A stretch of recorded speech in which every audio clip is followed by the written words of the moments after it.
With less than 1 month until the first Democratic presidential debate of 2020, a new controversy. The DNC now making it harder for the 23 Democratic candidates to qualify for the second round of debates, doubling the standards. The new rules would require candidates to earn 2% support in 4 DNC-approved polls over the summer, plus obtain contributions from at least 130,000 donors, including at least 400 from 20 different states. The higher standards could significantly narrow the crowded field. And one of those candidates unhappy with the DNC's decision joins us now, former Maryland Congressman and 2020 contender John Delaney. Good morning to you, John. Appreciate you coming on the program tonight. It's great to be with you. All right, so why do you take issue with these requirements? Well, I'd just like to know how they came up with them, right? I mean, I understand the goal of the DNC, which is to narrow the field. And I don't actually have an issue with that. I understand why they're doing that. That makes sense. But these criteria that they've come up with, to me, seem somewhat arbitrary. I mean, the polling standard makes total sense. But then they have this donor criteria, and I just don't understand where that came from or what the thinking is behind that.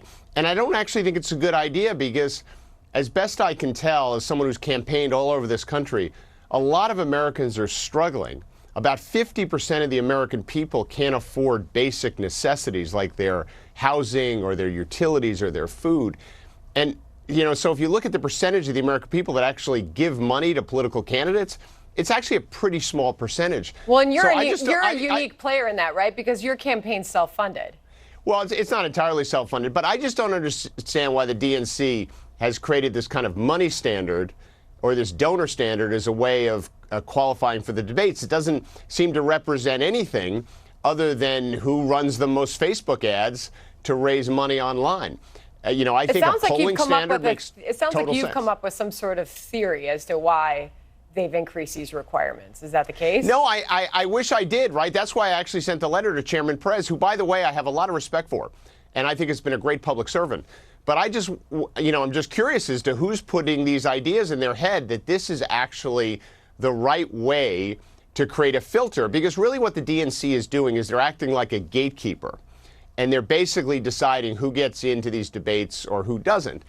And I just think they've created a filter which is based on these number of donors, and they've given these donors basically the power to open and shut. So you're suggesting that would favor, obviously, certain candidates. And I ask you that because the Washington Times has put out this piece as Bernie Sanders supporters are apparently fearful that the DNC is now backing Biden like they did Hillary Clinton. There's only one Bernie Sanders supporter that is quoted in the piece that I can tell. This person founded Occupy DNC. And she makes the case that the mainstream media and the DNC are colluding against the American people. That's what it feels like. It's the same thing all over again. Just wanted to get your reaction to that as we continue this conversation about the requirements for the debate. Listen, I don't think they're doing that. But what I do think they're doing is putting forth some arbitrary rules about who gets into the next round of debates. That doesn't seem to me to serve the interest of democracy or the American people. I have no issue with them trying to narrow the field. That makes sense. Historically, that's been done by polling averages. That also makes sense. I just think this donor kind of money standard, first of all, isn't who we are as a party. I mean, I'm running for president to improve people's lives, including so many Americans who are struggling. Most of these Americans can't give money to political candidates.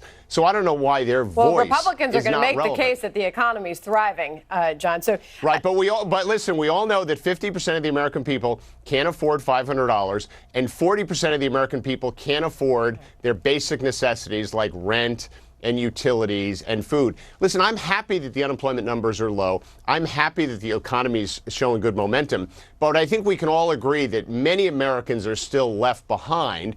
And I just feel like this standard that the DNC has put forth doesn't give them a voice because they're not kind of writing checks to the Democratic Party. And you want to make your case so you can move up in what is a very crowded field. We will see. You haven't heard back from the DNC yet since you wrote your letter, right? We haven't. All right. Let us know when you do. Appreciate your time. Thanks for having me. Thanks, John. Up next.